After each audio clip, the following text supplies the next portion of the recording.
I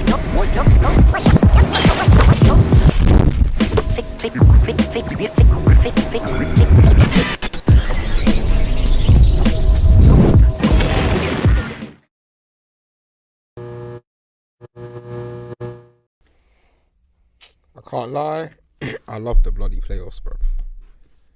Yeah, Just honestly. the best thing, fam. Best thing. Like these games now, every game is just pressure, bro. But I think that's why it's good though, because going from 82 games where teams sometimes take a night off, or players take a night, you can't take a night off, innit? Like you're having a night off, you're getting scrutinised. Like your legacy's on the line. Like Jimmy last night, what happened to him? He didn't have the worst. He had 19 points. What happened to Jimmy? I think they were all very Jimmy bad. just went back to normal. I know, but the Heat are very bad. He didn't go back to normal. He underplayed. He's underperformed. He had 19 points. His normal is higher than this, so he just underperformed. He's calm.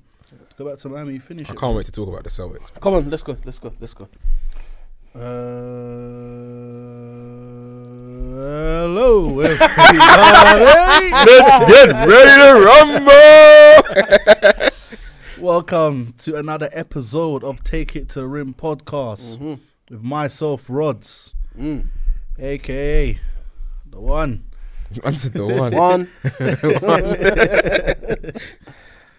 I'm the real predictor, not that dumb dog, bruv. Want that dog, bruv. Don't feed it, bruv. He said Hawks in 7, but we moving it. Oh, man.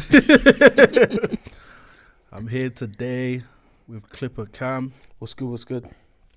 And we've got LA Jules in the building too. LA, baby. So before we start to get into the topics today, I just want you guys to take the time to follow the pod on whatever socials you are listening from, whether platform, Spotify, Apple Podcasts, SoundCloud, wherever you get to listen. Follow it, share, follow us on the socials as well at Take It to the Pod on Twitter, at Take It to the Rim Podcast on TikTok, Instagram and YouTube. Like, comment, subscribe, all of that. Interact, everything. Yeah? Cool. Sir. Now, let's begin because, like I say, I speak the truth and the truth only. And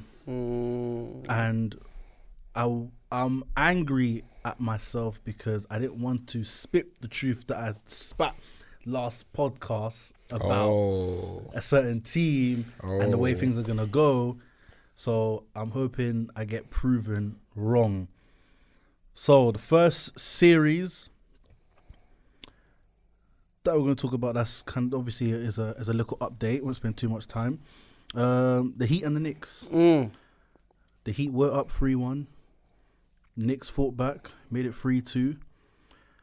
It was a very underperforming performance from the Heat that we've seen.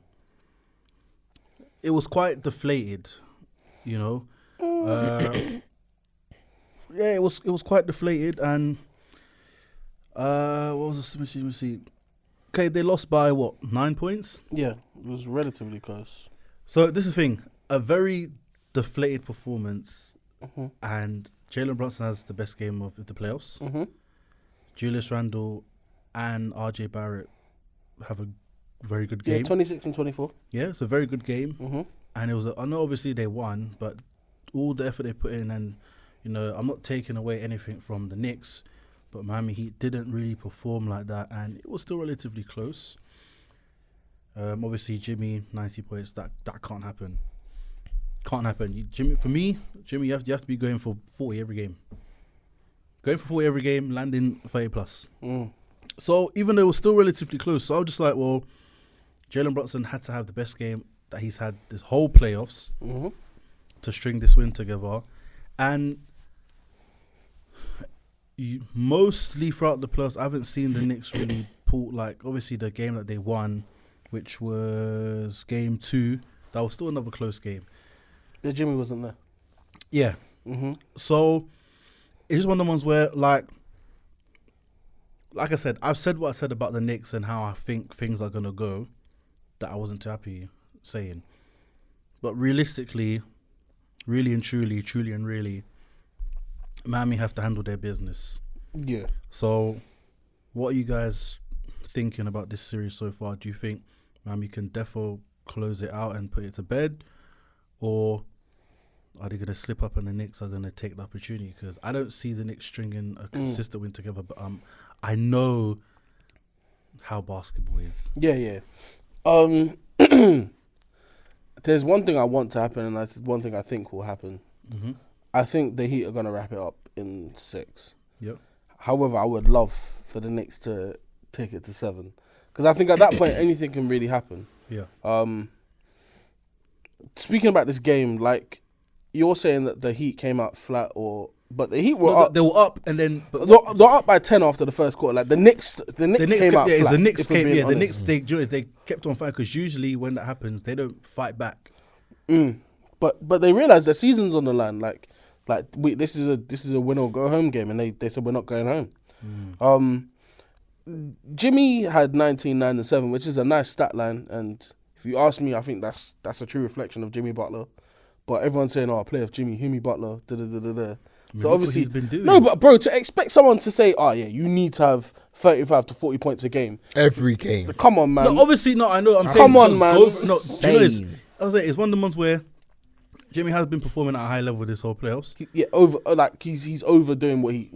It's one of the months where it was a recharge game where. You hope it's a recharge game. Yeah, I mean, come on, like what for? Because this is what game 5 for. What 9 games he's been playing great basketball.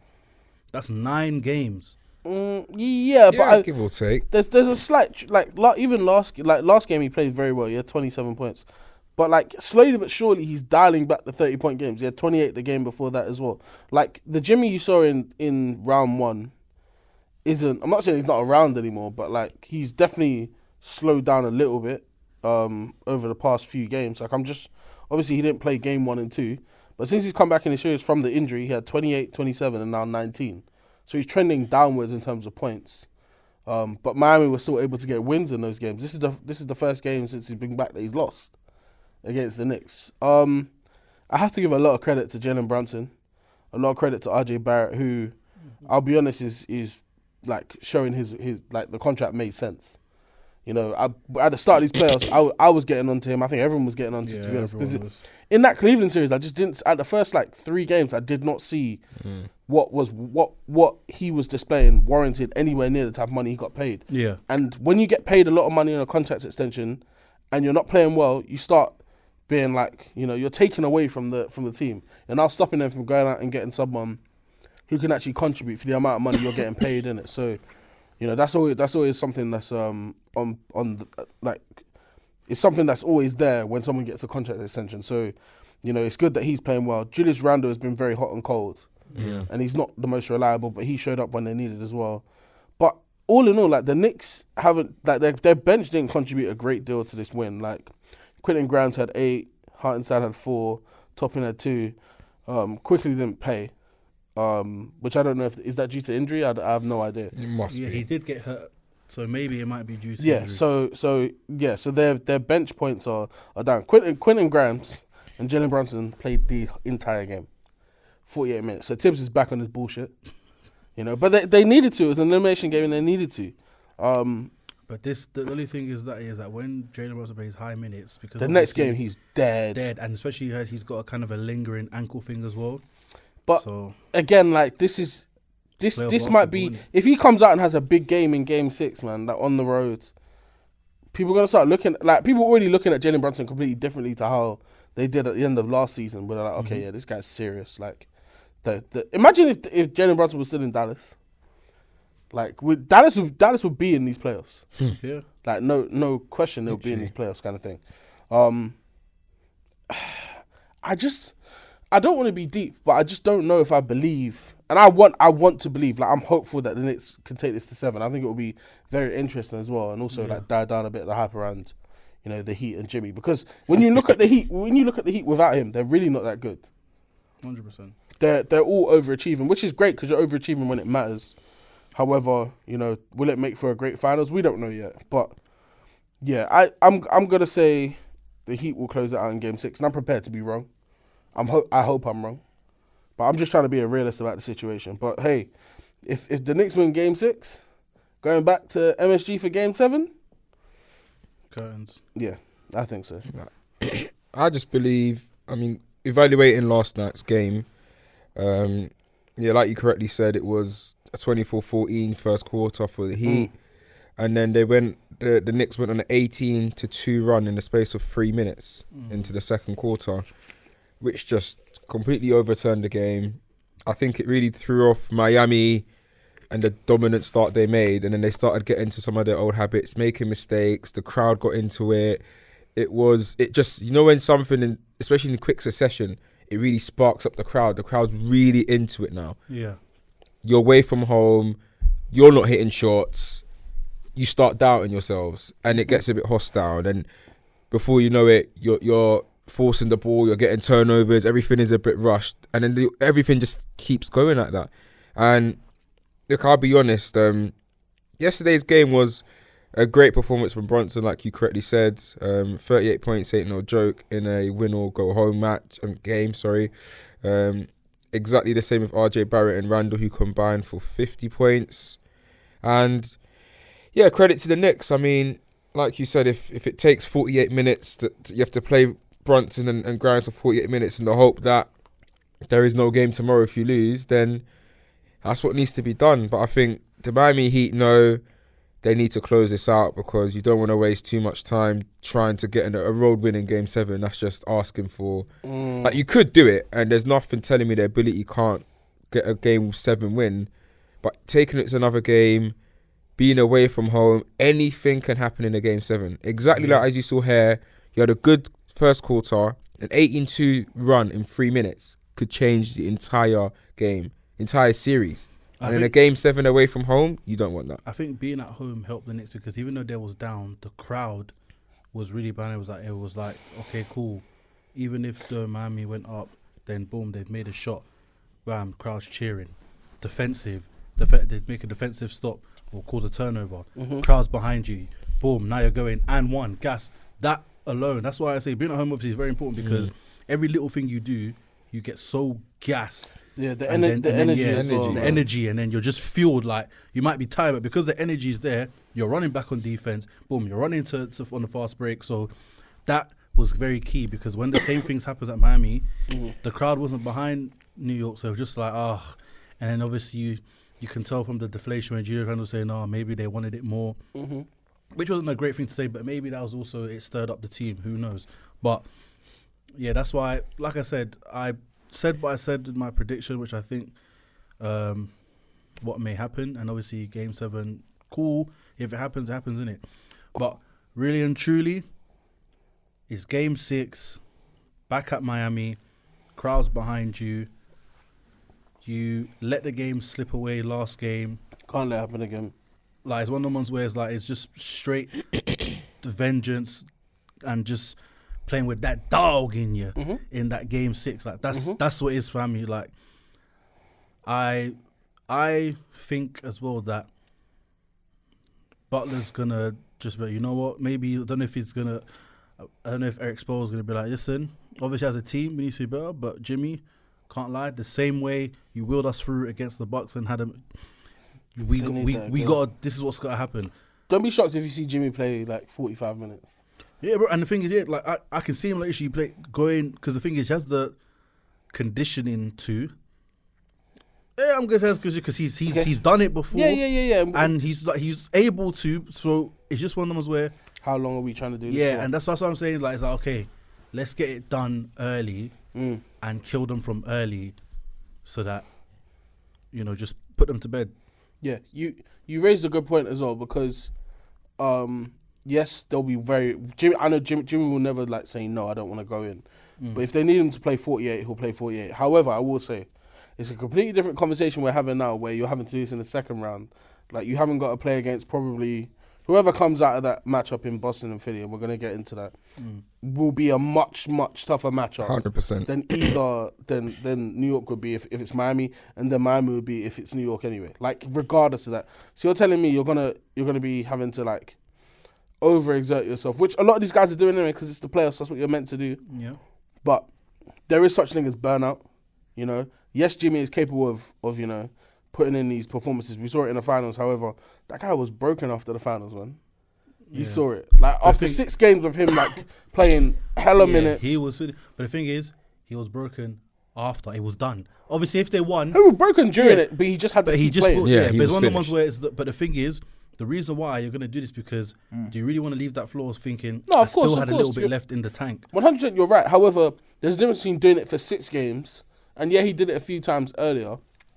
The difference between doing it for 6 games and then sporadically over a course of a player series like he did in the bubble, comparing it to he's already put in nuts performances at the beginning of this. He's overexerting himself. Yeah. Now he's doing it again in round 2.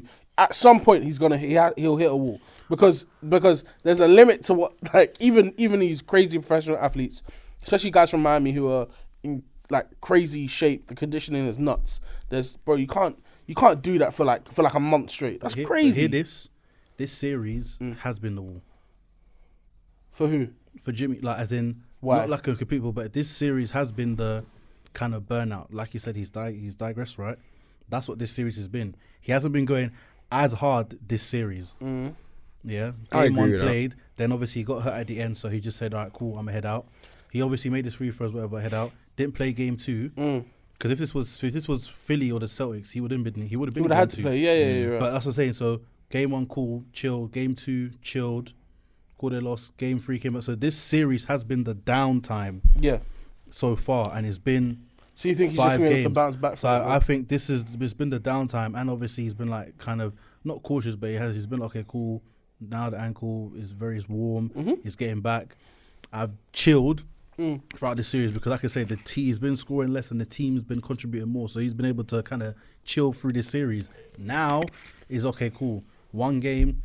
It's not saying that he won't overexert himself, but this is a game. Okay, let me bounce back this game, boom, and then we look forward. Right. On top of that as well, the thing is especially with Miami, is that especially when they're like, if they was to go against the Celtics or Philly, whoever it is, for some reason, especially as all the odds are against them, they're gonna play well, and they're just a weird team like that. Like the lights on, they always tend to they're gamers. They're gamers. They lock him when it gets to that time. Yeah, so that's why I think Game 6, Heat's gonna come out, do what they gotta do. Jimmy's gonna sweep up the mess and say, "Listen, I was chilling. Let me put this away, and then hope that the next series goes to 7, so maybe I can rest it just a tad bit more." And boom, However, the thing is, right, is that hopefully, that's obviously, like I said, if it goes to Game 7, cool. But Game 7 will be dangerous. Like I said, anything will happen. But I feel like Game 7, like if it gets to that, Jimmy's gonna take the piss. He's gonna take the piss and kill their hopes. Like, yeah, you lot got here, but this is how quick I can take it away. That's fine. Yeah, but I don't think he wants to get there. That's the thing. That's what I'm saying. Like Game 6 is like, okay, cool. Let me put it on the line, and then boom, so I'm done in it. So yeah, I think before we move on, I just want to say, outside of Butler, I think Adebayo really needs to step up. Yeah, 100%. He had a great. What are we games? Yesterday was Game 5, isn't it? Game 5. So he had a great Game 4. But outside of that, he's been very inconsistent across this whole series. I mean, yesterday he got a very measly, in 39 minutes, 18 points and 8 rebounds. Like, it's not the worst stat line, but for someone that... You've got to go for more. You're the second star of that team. Hero's gone. You're now the second option. I think he said he's a top 3 center in the NBA. He's not. And it's the fact that if you're... Like, annoyingly, because there's not that many... Like, it's not back in the day where we've got such a dominant center era. He is definitely top 10 in the league. And it's a debate about if he's top 5 because there's not many great centres out at the minute, outside of obviously the 2 dominant ones that are winning the MVPs. But for someone that is meant to be top 5 to 10 in your position in the league, in the highest level of basketball, I do not see enough of that for me to say you are only there because the level of your position isn't that good. Like, I don't. Yeah. It angers me a lot because we're always talking about Butler and we're always talking about how much he has to do. He has to drop 30, 40. Big man, Why can't you do that? I don't think I can recall the last time I saw Bam drop more points than Butler. I might be wrong. He might have done it at some stage across this series or last year. I just don't recall it. Even if he did it once, someone might tell me, did he do it multiple times in the series? Did he have a series where he was the primary scorer? He took it by the scruff of his neck and said, I am an elite player. I mean, okay, yeah, no, I agree with what you're saying. Jimmy had 19, Bam had 18, so he almost did it. But yeah, no, I agree. Bam does need to kind of step up and show that he's an elite two-way big, as he claims anyway. He made all defensive team, didn't he? So Yeah. Last point quickly. Quentin Grimes made a hell of a defensive play last night against Jimmy, where I think Grimes hurt himself and he was limping up the court, his ankle, and Jimmy was ahead of him. He caught up to Jimmy and was sliding his feet, and you could tell it hurt him because I think he sprained or rolled his ankle. Yeah. Slid, stopped Jimmy. Jimmy tried to go again, slid, picked the ball off him, turnover, going the other way straight for another bucket. I just think it's effort plays like that will keep New York in this series, and that's also partially why I feel like I'm seeing Jimmy show a bit of fatigue, just because simple things like that against a guy on. I'm not gonna say he was on one leg, but at the same time, this guy just hurt himself here, and he cannot really step on his put pressure on one of his ankles, and he's still sliding to keep up with you. Something's going on there, but that's me looking into things a bit deeply. But I'm just saying, if New York can it really is going to be a hustle effort. If you can out rebound and out hustle, then you'll win that series. I think for New York to win the series, it's going to come down to RJ Barrett and Randall. I say, if they support Brunson, cool. And like I say, defensively, obviously now it's going to be different. If Grimes, how he's going to be, how he's going to feel. I think he'll still play. But yeah, in terms of that, it's going to be very tough. So yeah, but like I said, Bam needs to pull his weight and do something as well. It's he needs to have the mentality that I'm also gonna close out this series. It's not just gonna be Jimmy. So yeah. Okay, moving on swiftly. So Philadelphia 76ers and the Boston Celtics. Great series. Lovely Great series. Oh, I'm loving what's happening. Boston. I'm loving it. Boston. So Big Boston and that. Bumbleclot Boston. Yeah, me. Bumbleclot Boston. Hey, Boston, time to go, Billy. Bye bye. Nah, it's not done, man. It's not done. Obviously, it's not done, but it's still. Are Boston going home? Bro, get the duvet and the bed sheet ready and that, man. You're going home, cuz. Is it not Big Boston no more? Bro, Bun Boston, man. Hey, the bailiffs are coming for Boston. Get them out of here, man. Listen, that game they lost at home was very, very pivotal because now Philly is going home. Not saying that Boston don't have the ability to take one on the road. Of course they do. Because they've done it. They've done it, yeah, of course they do, 100%. But it's the way they lost game 5. It's not like it was a close game. It was, okay, you know what? This could have gone either way. They got smoked. I'm talking, the stove, level 6, you put the butter in and it's you got to wear long sleeves. It was done. Bro, bunning up the egg and everything, bro. Yo! Fam, finished. That is crazy. Joel Embiid, great performance. Doing well. Harden over these playoffs, he's been good. Obviously, he's had two good games. 17, I think we almost had a triple. 17, 10 and some, and what was it? He had 17, 10 and 8. Like that, you can't ask for much. That is what you should, at a minimum, you expect from Harden to be able to do. And he's dropped 2 games where he dropped 45 plus or 40 plus. Tyrese Maxey chipping in 30 and 7. That's what I'm saying. So, like I say, I think Philly have found a good rhythm where obviously the offense running through James Harden, I get it, like he's their point guard as well and such.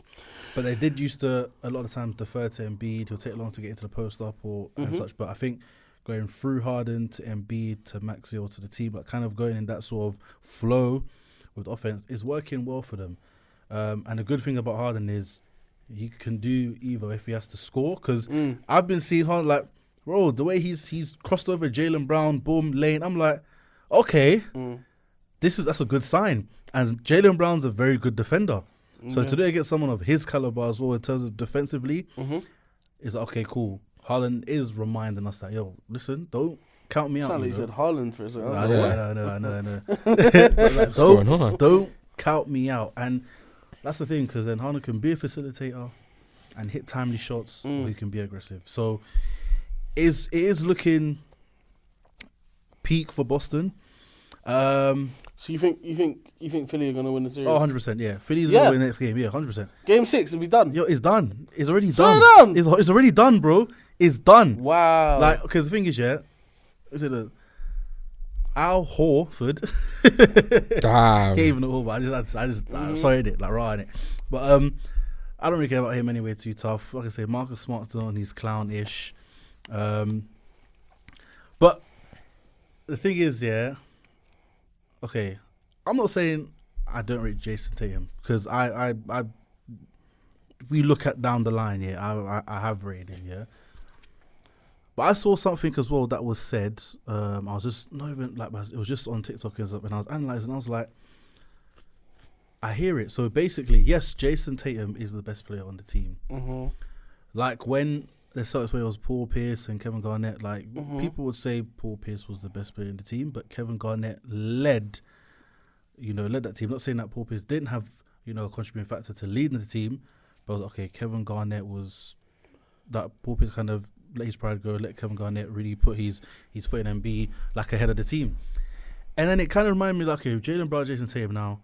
Yes, Jason Tatum is the best player, but Jaylen Brown should also, because sometimes I don't feel like he's leading as much as he could be, which helps the team, because it's like everything's running through Jason Tatum. Cool, I hear it, but you'll see moments in the game where Jaylen Brown's got the ball, gone for the clear out. He's gone, okay, cool, everyone busts out. I'm going against Embiid, who's their best player, and I'm going to show you guys what I'm about. Boom, boom, blow by, and one, layup, finish. Those kind of like timely buckets, especially against some of Embiid's caliber, is very good to see for the team, and it kind of fires them up as well. So I think that Jaylen Brown should take more of a leadership role to let this whole Celtics team fly. Not saying Jason Tatum shouldn't get his moments. Of course he should. He's the best player.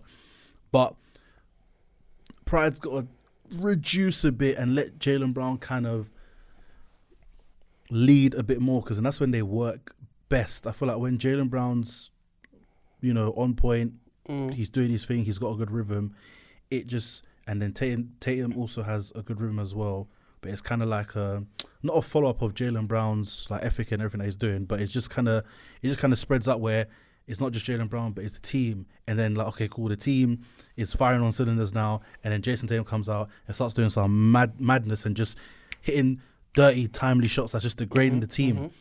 I think that's the best, but I don't think Boston are going to do this. Okay. And their pick-and-roll defense is atrocious. Yeah. So ultimately, that's going to lead them to fail, which is why I think Philly is going to close out the game, 6 game, going to be probably 10-point game, light work. All right. Jason's going to try fight back, but he's going to do too much and then start causing turnovers. Let me tell you why you're wrong. I'm not wrong. 100% Let me tell you why you're wrong. Philly shot 50% from the field, 40% from the 3-point line, and 85% from the free throw line, yeah? They had a very efficient night. Yeah. Right? Are you telling me that Philly are now going to come out and do that again? They don't have to do that. No, they do. What do you mean they don't have to do that? Boston shot less than 40% from the field last night, 31% from 3, and 73% from the free throw line, yeah? They had a terrible shooting night by their standards. And it was still... But Philly's defense also caused and it was still a 12-point game. My point is that, yeah, when you look at what happened with Boston, Al Horford didn't score a single point. When was the last time you saw that happen? And I'm not saying that I was out here dropping 25 and 10. He had 0 points last night. That's not happening again. Derek White only had 7 points. Malcolm Brogdon only had 7 points. Like the guys that the whole season have been contributing had a bad game. Jason Tatum had 36, 10 and 5. Yeah? Jaylen Brown had 24 and 6. Marcus Smart had 14 points. All in all, I'm looking at it. They clearly weren't getting good ball movement, because the most player who had the highest assist was Jason Tatum with 5. Like in terms of rebounding, Jason Tatum led the team in rebound as well with 10. So where was Robert Williams? Where was Al Horford? So this is an out of character game for them, and that's the way I'm looking at it, because they haven't played like this all year. So under what circumstances are you saying to me now they're gonna come out and do the exact same thing in game 6? In a win or go home game. They may not be as efficient, probably close to Philadelphia. Yeah, Right. But the thing is, like you said, Jason Tatum led on in a lot of stuff that he shouldn't have, right? Like assists and rebounds. I've seen him lead in rebounds a lot of the time and points, but assists But you never. rather Assists you never. rather is Robert Williams because then that's an outlet pass and you know what's coming, you know. Kind from that. of, yeah. But the thing is, this is where I think as well is also another issue is that Jason Tatum's going to try and do too much. Why? He's good. Obviously, he's a winner. Go home. He's the best player. But by that point, Jalen Brown's gonna do too much. Embiid's gonna do so. Everyone in that game is gonna do too much. The Sixers. The thing is, right, is that not that Embiid's not gonna do too. Embiid's not even gonna do too much. He's gonna play his game. He's gonna play the right game. And the way the Sixers kind of flow, even if like how they've been flowing offensively, Maxey and Embiid, because once they start putting in their things together, it's calm. But the thing is, there's a difference. Like, with Philly doing too much, it still usually does fluctuate between the team. Yeah, because even if Embiid's not having a great game called, then Harden's letting the team kind of get involved. Tobias Harris starts, okay, this is a shocker. Maxey, cool. With the Celtics, and what happens is when Jason Tatum does too much and Jalen Brown start doing too much, then they start competing of doing too much. Right. They start competing about doing too much, and it's like, okay, cool, what we're gonna do, and then through that, then it starts to fizzle out through the team where, okay, Marcus Smart's all right, cool, they're doing too much. Let me do more. Let me also do too much and start causing mistakes. I'm gonna do too much. You do too much. I do. It sounds ridiculous. No, It really does. but it's gonna. The thing is, that's what they start playing. It starts to then revert to a lot of ISO selfish basketball. Cool. That a lot of that kills the team. Yeah. And you got Marcus Smart now. He's gonna try and command the floor as well. He's gonna be okay. Cool. Let me be the point guard and try and kind of fix this. Let the team get the team going. Then he starts to cause a lot of turnovers. And we all know that he's capable of causing. He does it a lot of the times. All the time, especially costly turnovers. So I think all this is just gonna kind of crumble Boston out of the game plan that they should go with, and ultimately cause them to lose. Okay. I think They won't shoot as bad, of course, and it probably might be a closer game, but the issue I have with this game, which is really concerned me, it wasn't just the scoreline, because I watched the majority of the second quarter and the entire of the second half. It was just how horrible the defense was. Like, the rotations were absolutely shocking. Like, the ease that Philly will get into the basket, just getting really easy baskets, was angering me, because I was like, do you guys not understand the importance of this game? That you're moving like it's a regular season game. Like, I don't understand where the defense was. There was nothing there. There was no defense. There was no rebounding. I mean, they had a team total of 36 rebounds. Team total. That's in 48 minutes of basketball. They got out-rebounded by, 13. And to me, I'm not just looking about the rebounds. I'm talking about when you're watching the actual game, it's the turnovers, it's the timings, to me, it's the momentum.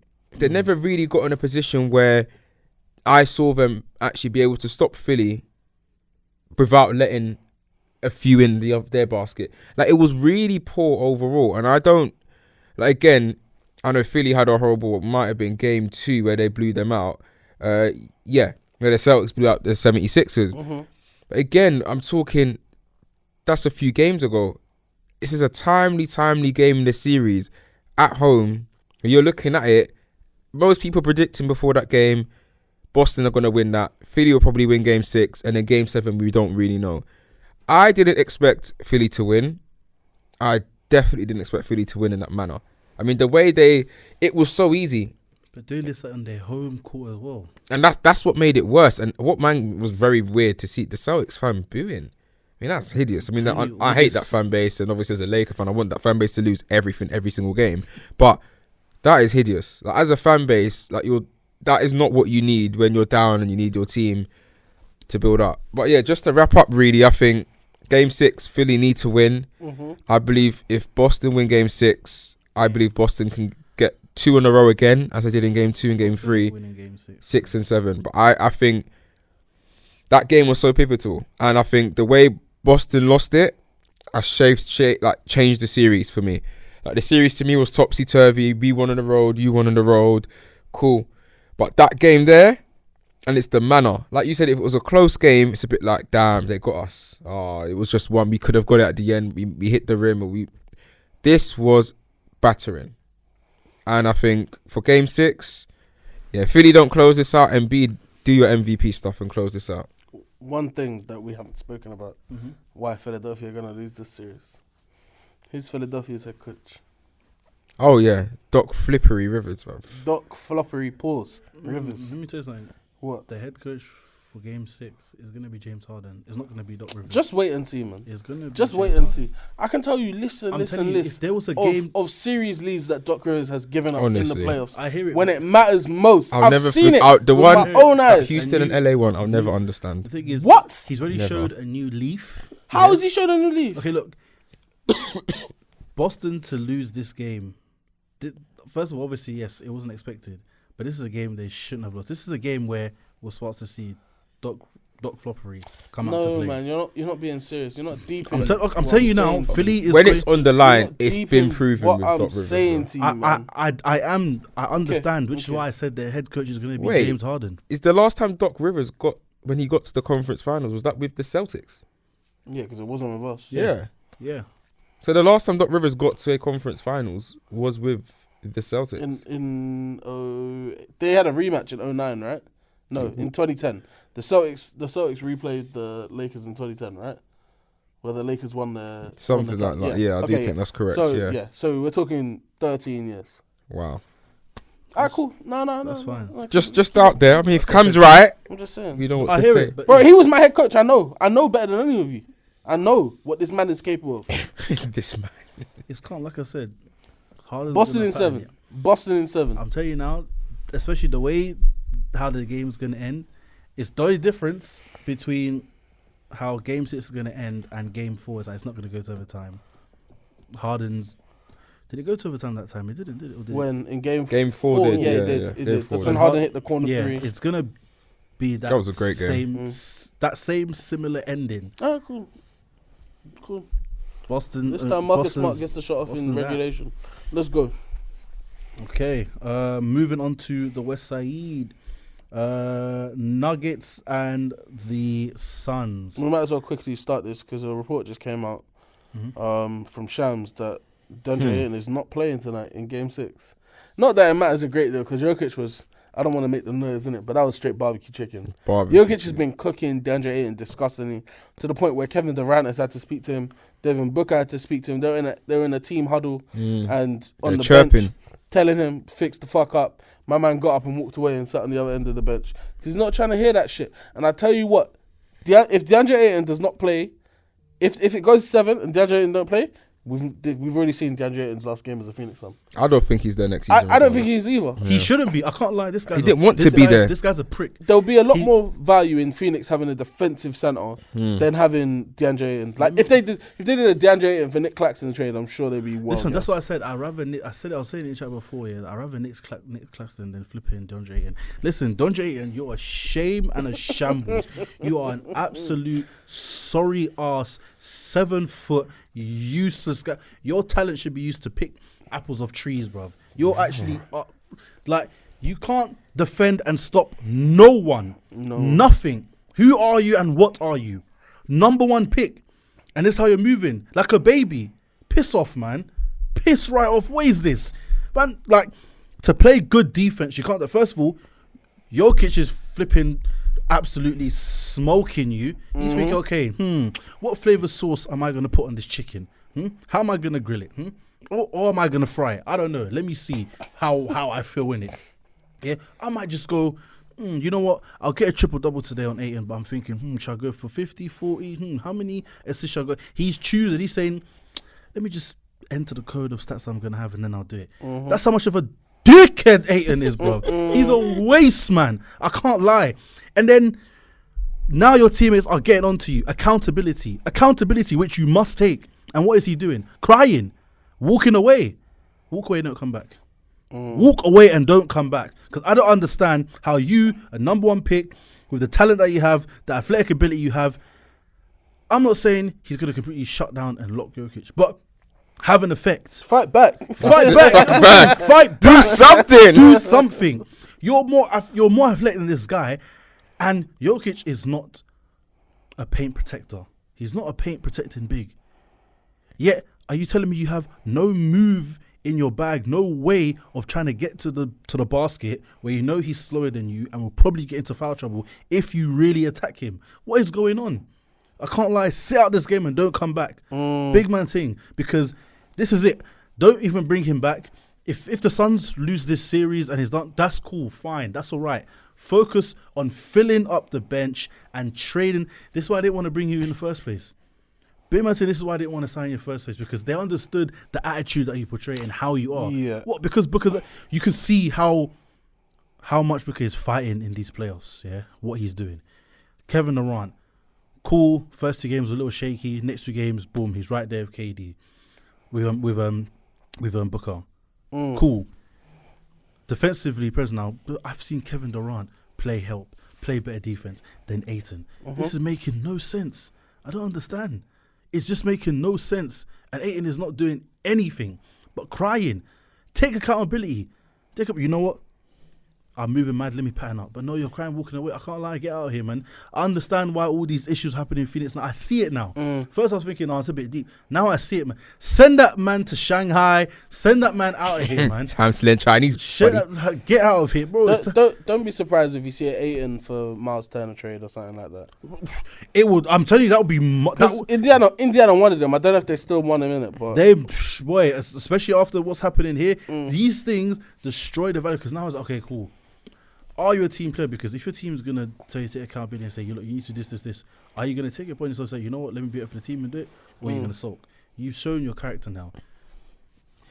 What's going to happen? Looking at this series, yeah, I see Phoenix are in an interesting situation where, it's currently sitting, 3-2? Yeah, 3-2. 3-2 to the Nuggets. They're going back home. It's a win or go home situation. They have... in my opinion, the 2 best scorers in the series. They have them on their team. They just have nothing else. The 37-year-old point guard, that bag of bones, bro. Yeah, he's Finito. He's not there. The number 1 pick, as usual. The number 1 pick center is nowhere to be seen as well. He's not doing a great deal. Baby. I honestly have no idea. Like, for the last game that they won, Devin Booker and KD had to combine for 86 or something stupid like that. For 86 or 84 points. Something stupid. It was in the 80s. They're going to have to combine for 90 in this next one. I'm not going to lie. It's going to be a mad one. Because, a report came out that apparently Jamal Murray's ill. So he might miss game 6. Okay. Might, not guaranteed, but he might miss game 6. Could just be speculation or whatever. I need Devin Booker to have 50, KD 40.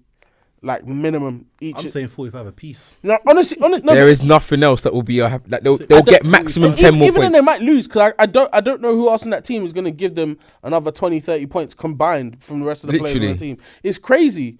Denver are just showing that they're a far better team. Do I think Denver are the best team? No, but they're showing they're a far better team, and we have to talk about Jokic because he has been absolutely dominating this series. When we talk about elite centers, when we talk about, one of the best, he has to be in that conversation. It's not a question if he's elite anymore. It's about, is he one of the greatest centers to ever play? People are, like me as well. I didn't want him to win another MVP because I was like 3 straight MVPs while there's another guy who plays the exact same position as you has been equally good. But I'm so sorry, but unless Jokic is playing against Embiid, I can't think of another center who can stop him or even slow him down. When we're being honest, though, I can't lie. I think you've hit the nail on the head. I just want to chime in before you jump in, Rods. He's legit one of the greatest centers to ever grace the game, and we are watching this live. We have literally got 2 of the greatest centers playing in this era right now, and Jokic is so different to because I think the point kind of forward center, I think not many centers are able to do it. Yeah. And even the ones that have been able to do it, I think Bill Laimbeer was one of the first ones that will kind of pass out in that era where it was a very dominant center era. Yeah. Kind of be the center to get about 3 or 4 assists. in an era where that was just the dominant scoring, that was the main points position. Now you're seeing someone that can drop. I mean, in this series, Donny has dropped 17 assists in the game. Bro, after he had 30 points, 17 rebounds, 17 assists. What? Jules, just read his average. His average over the whole series, he's averaging 35 points, 13.8 rebounds, and 10 assists. What? Talk about the efficiency, because that's disgusting too. I mean, you want to go about efficiency? He's averaging 57.5% from the field, and he's averaging 47.1% from the. He's averaging almost 50% from the 3-point line. Now, it's ridiculous. And like, if you want to throw in averaging a block per game, a block per. He is as good as anything we can ever imagine an NBA center to be. Like, he is. Fuck center. He's player. As an NBA player. Yeah, player. Honestly, yeah, it's true. Yeah, you're saying it right. It's not center. Honestly, player. The level of love that Luka was getting in the playoffs last year, going up against those guys and putting up these kind of numbers was one thing. But he's just purely dominating to the point where I don't know if we've seen this level of just clear. Like, I have to go back to, like, maybe LeBron when he was dominating the East in the playoffs and the kind of numbers that he was putting up, and they weren't even as good as this. And obviously, again, I say there's a mad shortage of like centers. Like the drop from the top 2 elite centers down to 3 is already quite big. But then if you go like below the 5 best centers, it's a crazy drop off. So I know Jokic is looking at DeAndre Ayton and saying, "This is Serbian stew, bro." No, it's actually mad. I don't. The thing is, like, I'll be honest. What we're watching in this series, I know you want to go Roz, but what we're watching in this series is a team against 2 outstanding and generational scorers. I mean, KD, we already know, is one of the greatest, if not the greatest scorer in NBA history, and Devin Booker is a generational scorer. I mean, there's not many players that I can say that can go off consistently like the way Devin Booker is able to do so. But there's nothing else. I mean, there's been games in the series. I mean, I know game 4, nobody else outside of those 2 had above 10 points. In game 5, it was just DeAndre Ayton with 14. No one else scores. So you're watching 2 absolute opposites. There's a team in Denver which is a proper team. This is a team that is playing good basketball, quality basketball. It's not you're looking at the highlights after the game, and when you watch the games, you can't really recall crazy highlight reels, but it's just good basketball. Jokic is, I mean, I can't even talk about how great of a passer he is, and his timing and the way he's just able to put it right in the lane. Like, these passes and what you see in the NBA, it's so hard because they put it in the lane where it makes it easy for guys just to finish. And it's hard to do that when, like, we're just standing, but in the playoff situation where everything's intensified, when defense are doing everything they can to not let you score any points, and you're still doing that. And to me, look, it will be an absolute catastrophe, wherever you say that word. Catastrophe. I got there in the end. If the Suns make it past this, but I expect Denver to wrap it up. I said 4 last week. I'm surprised it didn't end up in 4 or 5, but here we are. Game 6, Denver wrap it up. I think the Suns are in trouble, and I think Ayton's a bloody bitch, bro. Get the fuck out of here, man. Hey, yo. 100%. He's a bitch. Fuck out of here. Get out of here, man. Fair enough. Say it again for the people in the back. Yeah, man. All right, cool. So, clearly, Jokic heard me talking trash about him when Gerald was there, and I was saying how Jamal Murray carried this guy in the bubble. He said, "I bet I'm gonna shame you," and he is shaming me. He is shaming me. He also heard me talking about how I don't believe in Denver. They ain't doing a damn thing. The Pelicans could beat them. All this stuff. Jokic took that personally, and even though you lot can't see it, but Jokic has punched me up, bruv. Yeah, I'm getting rushed right now by Jokic, bruv, because everything that I said, Yo, he's throwing it right back. Like, Pause. Yo, yo, yo. What? Blood man. clot. But Nah. like, listen, Jokic, like you lot saying, this guy has been amazing, and I have not one bad thing to say. He's even averaging a block. I said, that's it. Jokic, I hold my hands up. I apologize. I even apologize. I said, Denver is a serious team, and honestly, they can go all the way. They can go all the way. If Jokic, have they can. If Jokic keeps the performance that he's doing now, and the team are supporting him like they have been, bar what one game really, is like, this is serious. This is a very serious team. And I'm also gonna shout out a player that I don't think he's gone under the radar, but he's done a lot, and I miss this player as well. Bruce Brown. Bruce Brown. Bruce Brown has been electrifying. He has Electrifying. I'm telling you, like, coming off the bench, this guy has been in the last game it was 25 points. 25, yeah. Game 1, 14, 2, 3. All right, cool. He contributed. Yeah, he's still done his thing. Cool. We go now. Game 2, deflated. He didn't really do much. But since then, he's been very pivotal. Pivotal. I'm even mad. So using these big ass words. He was very pivotal, like, in this series and for Denver coming off the bench. Like, he's been a serious player. But Jokic has really commanded the ship, and he's really doing what he wants. Like you say, I think Jokic makes it easy for everyone. Because yeah. the thing is, he can see the whole floor. He's not a short guy, bro. Yeah, he can see the whole floor. He knows where the players, what position, the timing, everything is just on point. And like you say, he's also, and the only reason why he's probably not having more averages than scoring is because he's beating the crap out of Jokic. Jokic is getting Aiton's getting snuffed. Aiton's getting rinsed, bro. Aiton is like, bro, like, you just washed the plates in the sink and someone's just dropped another one. You're like, let me handle this quick, innit? Scrub, gone. Put him in the back pocket. Aiton has been arse, cheek, disgusting. Oh my Lord. We're witnessing abuse on the court right now. Like, this is the same guy that Stephen A say he can't even jump up on the curb. Yeah. And you have this athletic center, number 1 pick who's guarding you, and you're making a mockery out of him. Yes. Who guards him now though? Because what you got? No Landale. one. Yeah, but I'm No saying Landale one. and Biombo. They're pissed, bro. Do they actually not have it's Bismack beyond? Yeah, that's it. He's the only. Game 6. You're not, because if you. He's physical, but he's not tall and like Jokic can be shooting straight. That's the thing. So it's just gonna be one of the ones where, and I swear to you, if Bismack Biyombo has a better game against A, like he slows down Jokic more than Aiton has. Big man thing, everyone in Phoenix, yeah, bro, flog him. I'm talking.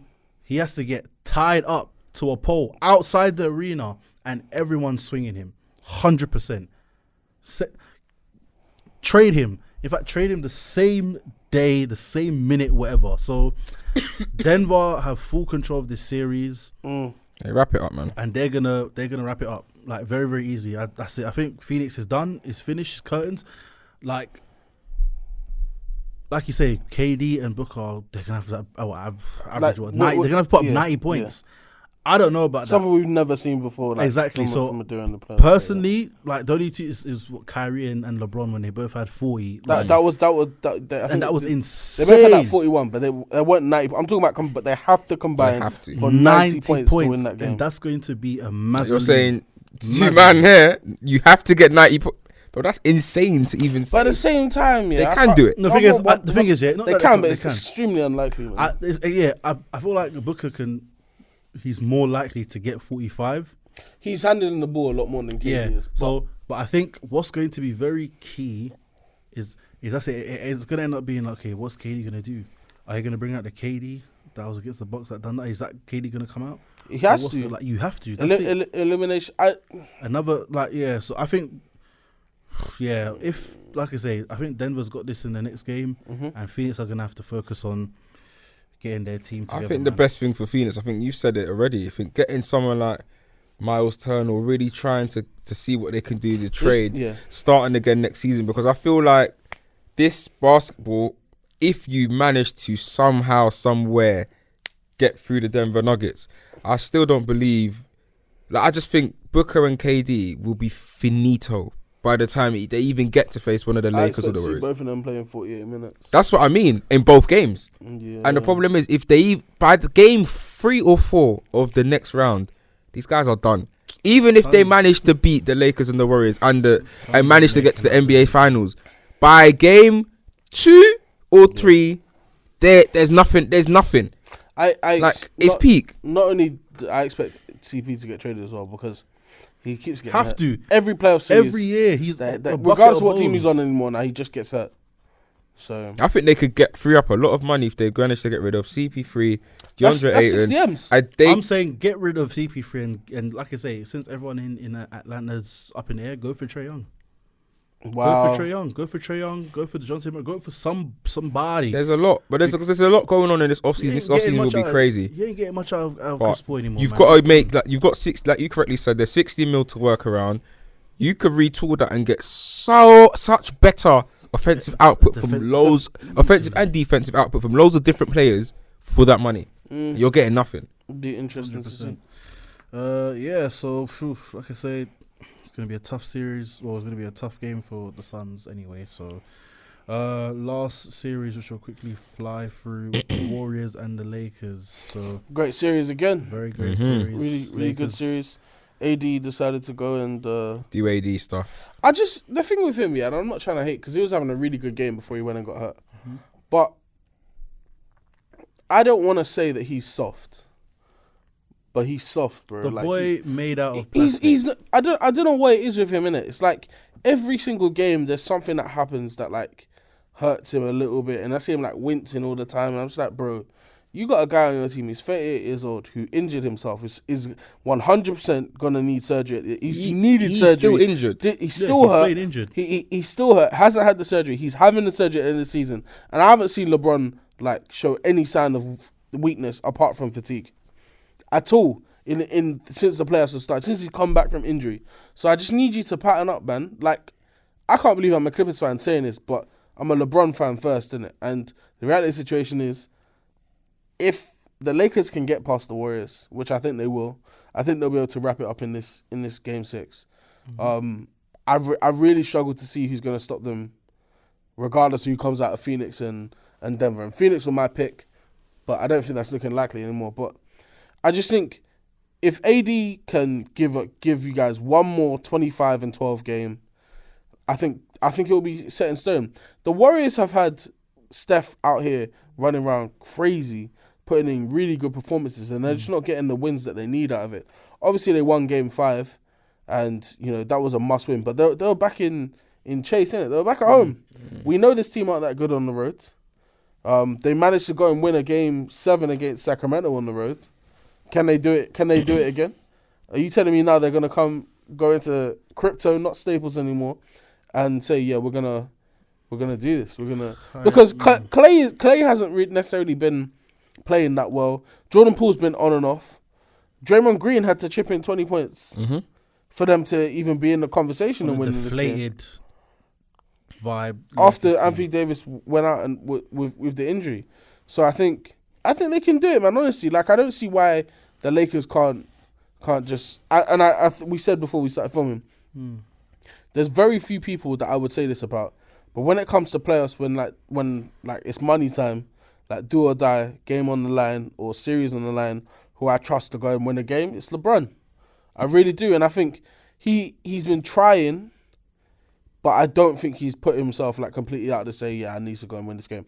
I think we're going to see a LeBron Classic, and I hope we do see a LeBron Classic, where he just comes out and just has to purely dominate on both ends of the floor. It's going to take a lot of his energy, and I don't know what he'll be saying for the next round, but at the same time, bro, you need to get to the next round. Yeah. The last thing the Lakers need is a Game 7 in Chase, because I really don't know if that crowd, the way they move, the way Steph plays at home, the energy that will be there, and everyone always says, like, there's such thing as Game 6 Clay.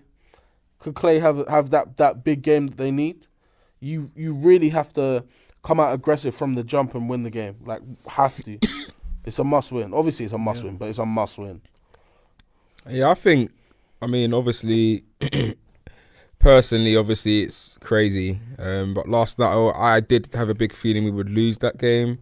I didn't think we would wrap it up on the road. I did think if we were to wrap it up, it would be game 6. And I think my thoughts on this whole series, it's been a great series. I'm proud of the boys. AD has had his very inconsistent games, but in the games that we have won, he's been great. LeBron is showing again why he's the greatest player of all time. At 38 years old, to just be casually doing what he's doing. And again, we're talking about in Steph.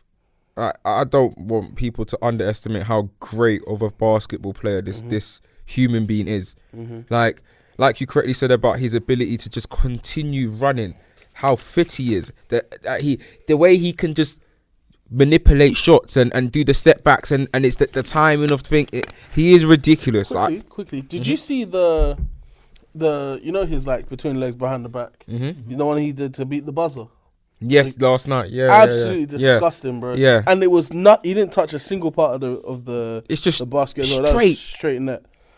And it says it all. When you're like, that's why I have to give a bit of credit to us, because remember, these are the defending champs. The hardest thing to do is knock off the defending champs. You put ourselves in the position to do so. And I think LeBron spoke about inability to close the series early against the Grizzlies. But I think Warriors are a different level. Losing game 5 at their end, being 3-1 up, there's no shame in that. And now it's on us to close the game at the Staples. We've won every game there. I think we are the only team in the playoffs, if I'm right, to not have lost a home game, which I do think is true. And we're looking good there. What I do want to see is AD dominate. Again, we've spoken so much about what LeBron is having to do for this team to just get victories and how AD's inconsistent. We haven't got time for that, AD. Like, come out strong, come out proper. Like, you are facing the team that hasn't got an interior presence. There's not a dominant interior presence like you would possibly face if you were to get through, in my opinion, against Jokic, and in my opinion, against Embiid if you were to get to the finals. I think the Sixers will get past going into game 6 and past Miami Heat.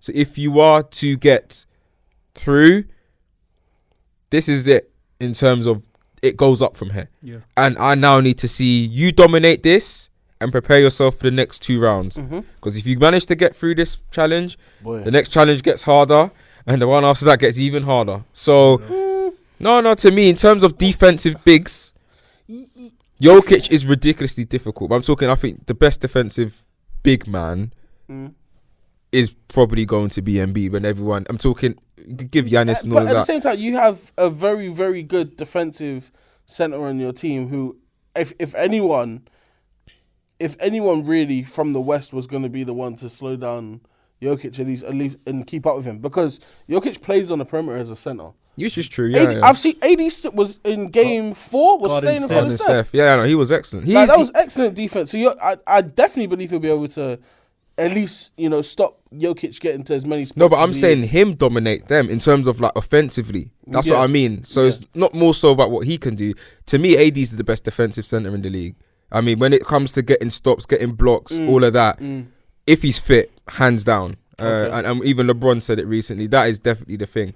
But in terms of him dominating his interior presence and centers, in the first round, we saw Tillman have a great game against him.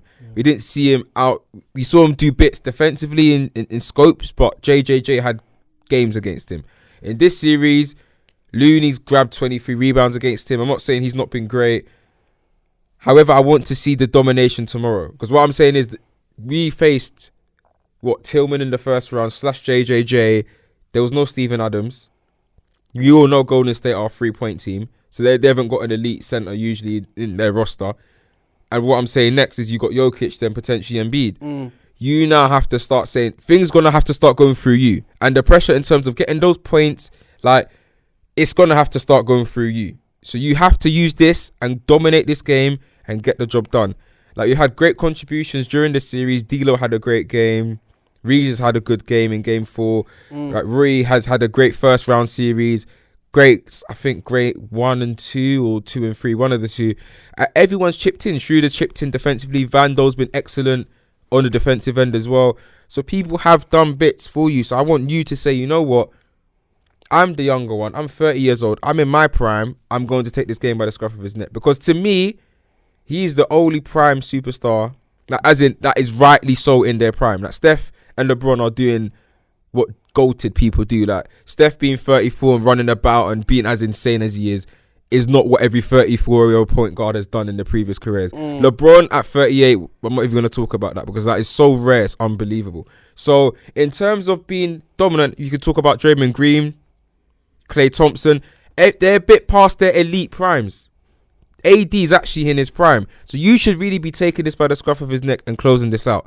So here we are, game 6. I don't want to come back on this pod next week and I'm not in the playoffs because that's a howler. That is a howler. So, I'm here next week and I want us to be here. So I'm just going to close this off by just saying a few things. First of all, number one, I don't see Draymond Green getting 20 points again. That's going to be a different story. Whether Wiggins is going to be the spark again, yes or no, I have no idea, but he's still been playing good. But like I say, Lakers were very deflated in that game. They came out with low energy. And obviously the bench, besides Schroeder, they didn't really get as much here. Like I say, I'm going to just mention two things. Number one, Steph, Draymond, and I'm going to probably say Klay, maybe he's in this conversation or not, but they're really trying to figure out LeBron.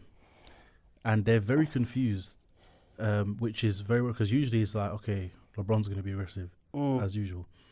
But they're trying to figure him out because, like I said, in the first half, nothing. No shots. Then second half he finishes 21, 8 and 8. So they're trying to figure him out, like, what is he going to do? Is this how he's going to? Because then if he's aggressive, it's like, okay, cool, let's put attention on him. And then the team decides to go off. Now they start making more shots. If he's not, the team is still basically, he's finding people in the spots. He's, trying to pick the defense apart. So that's going to be very interesting because then, like I say, I think Game 6, LeBron proper, LeBron classic, get attention again, and then start, then so because he's attracted so much attention, his team's going to feed off of it. So that's one thing. Number two, I have an interesting thing to say about AD, which I'm going to kind of take away from where I've heard like different bits. I can't remember who I got it from. I can't remember his name, but maybe you lot have seen it. I think I sent it to you, camera as well. But he was saying how AD's like a Bentley. Yeah, that Acho, yeah, Acho. And the thing is, when I heard that, and I was like, I hear it just because, not that he can't do it on a consistent basis, but he does have a pit stop. All right, let me chill, recover. He needs to recharge, and then, and like I said, I think in that game 5, he wasn't AD. Nah, game 5? Game 5? Well, bear in mind he got injured in the 4th and left. Yeah, he got injured. Yeah, so obviously it's like in the 4th, but that's what I'm saying. But in the 4th, there's, like I say, first half cool. But I'm not saying that he didn't put up okay. We remember wasn't his worst. He didn't game, put though. up a performance like remember why AD is top 5. Okay, Like a 30 point, 30 and 10. if he played the whole game, he was gonna have like 30 probably 30 and 15. That could have or been a 30 difference in the third. No, of course, but he got okay. But I'm just saying that, but he's still obviously due one of those proper games. So, like I said, we're going to see what happens in Game 6. I think, the Lakers will close it out, put the Warriors to sleep, and say goodnight. So, yeah. So, we're going to see Game 6. I don't want to see, me personally, I don't want to see Golden State go through any, like, that's your time's done. You've done what you had to do. Just chill. Let it go.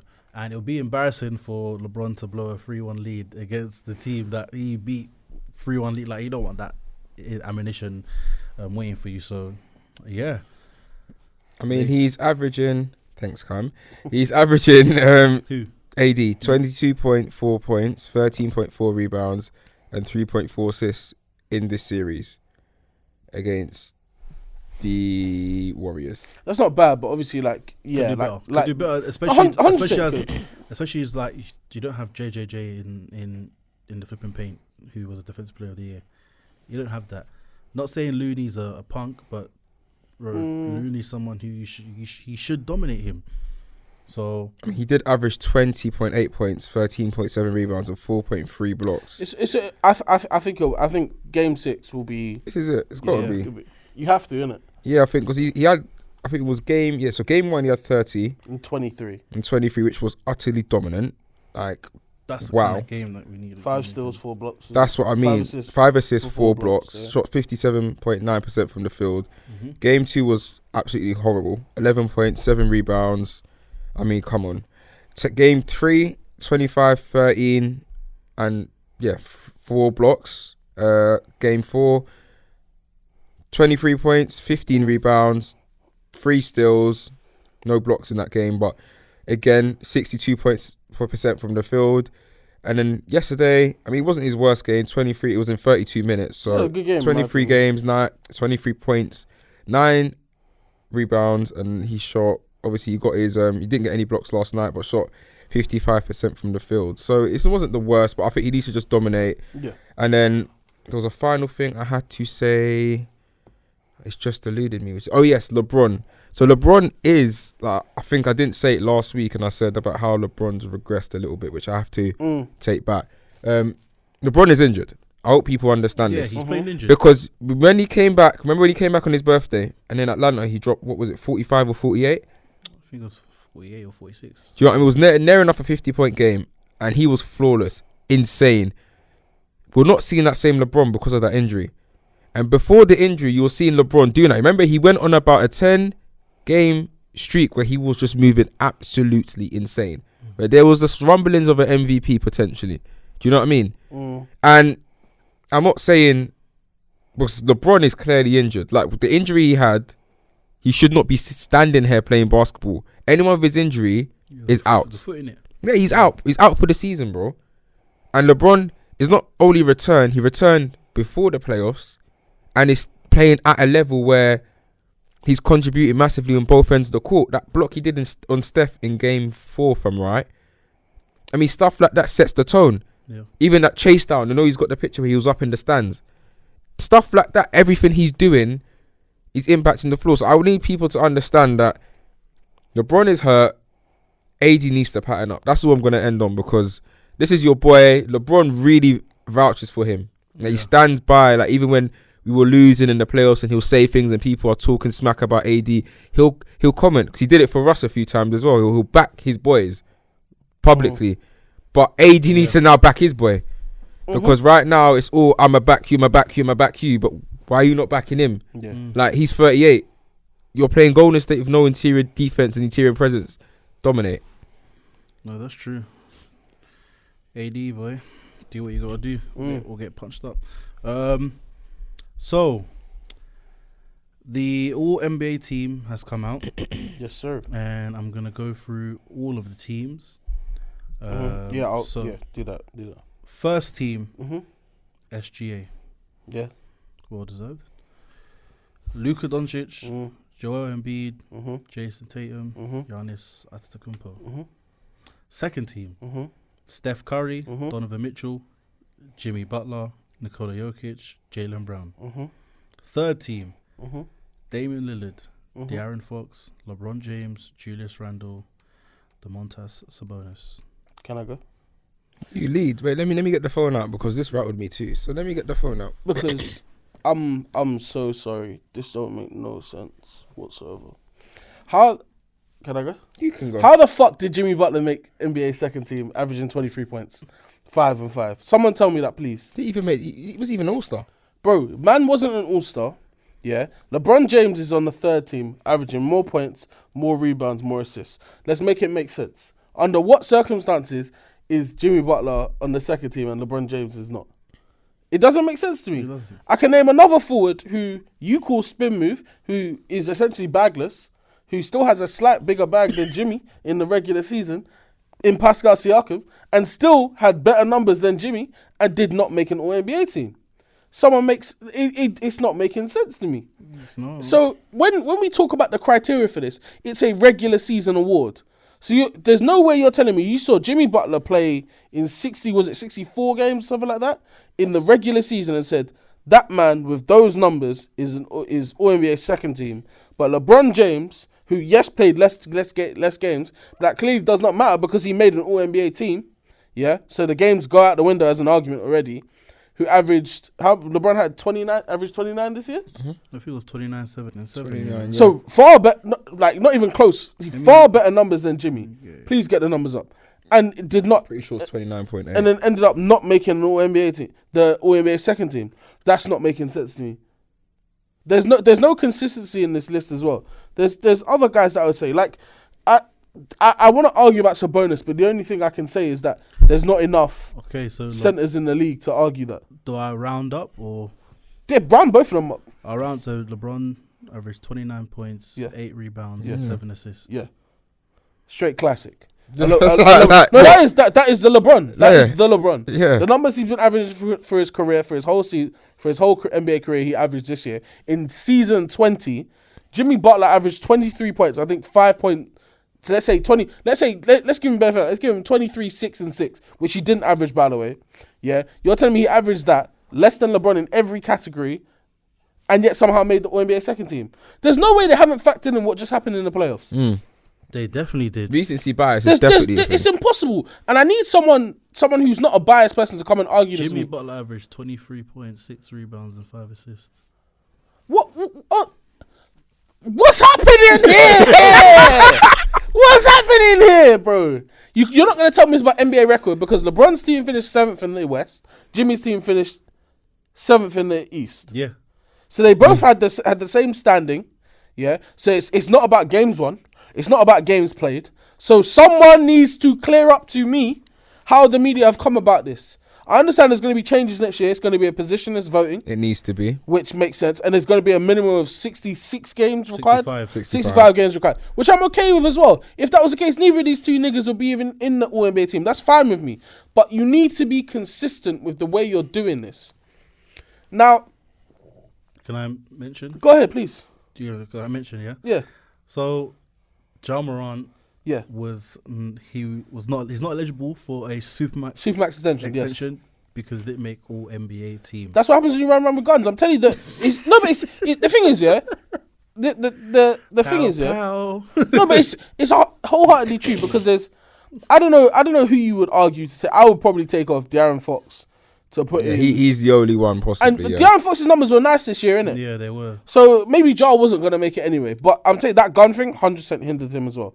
Who's another guy? So it was Morant, Siakam, Van Fleet, and Jamal Murray did not qualify for the extension after missing out on all NBA honors. I mean, Van Fleet doesn't deserve it, so that's fine. Siakam is. I feel for him a little bit. I don't feel for him because he was all NBA third team last year, and I didn't understand how he did that. So and then Jamal Murray wasn't really going to get it over any guard. So no, yeah, the guard situation is where it's pretty much at its toughest. Listen, why are we not acknowledging the biggest problem in the room outside of the LeBron thing? Because he made the why is possibly and arguably the best player in the league top 2 to 3 at the lowest 4th best player in the league in the All-NBA second team? And I know it's this positionless nonsense, but you've got to make this one make sense because there is no reason or right answer why Nikola Jokic. You answered your own point. No, I refuse. He needs to be All-NBA first team. They're fixing it. Yeah, I might have swapped Tatum and Jokic. I can't lie. Like I would have taken. If I'm taking anyone, yeah, Tatum. SGA. No, I'm not taking that shit. I'm not taking just that push Jokic there somehow. Like maybe Luka. Maybe the argument with Luka is what games won, right? Yeah. The fact that they didn't even make the play-in, not even the playoffs. The Mavericks did not even make the play-in, and you're telling me that obviously, this guy's. Yeah, that's the thing. There's always a fight where do they factor in team success or not, and clearly it seems like they do. So you look at this list, yeah. Of all of these players, there's only 2 guys who didn't make the play-in. Damian Lillard from Portland and Luka Doncic. So Luka's numbers were nice though. Of course they were nice. That's perfectly fine. 32 points, 8 rebounds. 8 no, he's all first team, man. No, that's fine, innit? But then you need to explain to me how Siakam didn't make this list. And if you want to say Siakam played center, you probably could have put him in over Sabonis. 100%. Like when I look at this year and I say, okay, what teams are out there? There's Sabonis because what the Kings are doing this season. Yeah, but then you're telling me the Kings now have 2 NBA players. I say he only made it because I feel like that's more team success than. Another guard who probably could have, he wasn't going to make it because of how tough it was. Jalen Brunson probably deserved to. Jalen Brunson. But again, he's got snubbed twice now, innit? Yeah, I feel like because Julius Randle made All-Star, they should have given Jalen Brunson All-NBA. But again, because of the players in front of him, it's difficult. I don't like looking at this list. I'm like, I don't. The Jimmy thing really did irk me the most though. I can live with if you want to say Jimmy's All-NBA, that's fine. Put him on the third team. Don't take the piss and put him above LeBron because he didn't have a better season than LeBron. By no standards did he have a better season than LeBron. So I don't know, man. I think next year is going to be completely different. It will be better because I think it should be. It needs to revert. It needs to go to that because I think what we're seeing now is all these players like Randall to me had a good season. Mm-hmm. An All-NBA season, not in my opinion. But then, so I'm just going to play devil's advocate. If you say something bad about a player, you have to tell me someone to replace him. Otherwise, there's no point. No, I'm saying in his position. Yeah. Go on. I'm saying talk about next season. Yeah, for next season. Oh, it's very easy. Do you want me to go through it? No, obviously, like there's injuries this year. So like KD didn't. KD Jar already would be there. Yeah. Over him. Yeah. No.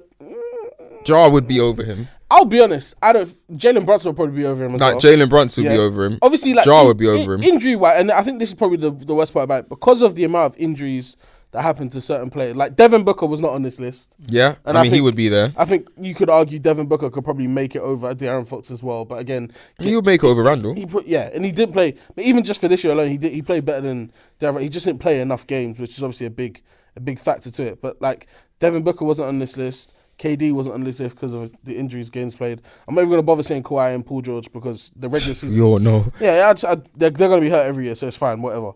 I just need them to acknowledge that this list is fucked up. Because there's no consistency. You haven't based it on team record. You haven't based it on stats. Because if you base it on team record, then Luka wouldn't be first team. Let's just be honest, because that is true. Because his team, within team record, yeah. You didn't base it on stats because then Jimmy Butler wouldn't be above LeBron James. So what have you based it on? But then what is the because we all know that the MVP criteria has been team wins. There's a lot of things that goes into it. So that's bullshit as well. Like there should actually be hard KPIs. Yeah, which they just need to abide to. You need to be able to do this. To be in the conversation of this, and they just haven't done it. And at this point, it's just getting more and more wayward because media members who are bound to be biased towards certain people as well are putting them in the list because it's just. Remember, these men know them. They know them personally. And remember, these are the media people that have to go into the locker rooms, report on these guys. For example, we know the way Ross is quite touchy with the media. I'm not saying obviously Ross would have been All-NBA, no. But there's no chance he's going to be All-NBA with his relationship with That's what I mean. So that something as simple as that is, these are the guys that have to always, and it's like, we know we're going to interview Ross, we can't because we know the way it is. So why should I vote for you, even if it's between you and another guy? I'll vote for the other guy. 100%. Just biased for no reason. Also, tying back into Rod's point, you're playing with people's money, innit? So that's what angers me. There's two ends of the spectrum now. John Morant, who's just missed out on a Supermax contract extension, which I think would cost him close to 60 or 70 million over the course of his contract, because now he's going to sign for not that much because he's on the rookie extension. It's like 30 mil. Yeah. He's gonna be able to sign for like 195, which is a crazy amount of money anyway, as opposed to getting 225 or whatever it was. However, you look at the Jaylen Brown, Jason Tatum situation now. Jaylen Brown is now eligible for 295 million. Jaylen Brown. Jason Tatum is entitled to even more money than that. I think I'm gonna have to check. I'm pretty sure 295 mil. He's gonna get the contract extension they can give him is 5 years, 295. That's insane. That's crazy money. But so what's Tatum? What 5 years? What 315 or something? It's free something. Jason Tatum will be eligible because he's made back-to-back All-NBA teams now. I'm gonna find it because I had it here somewhere. Jason Tatum will be eligible for the biggest contract extension in history. Jason Tatum will be eligible for 5 years, 318 million. He's eligible to sign next summer.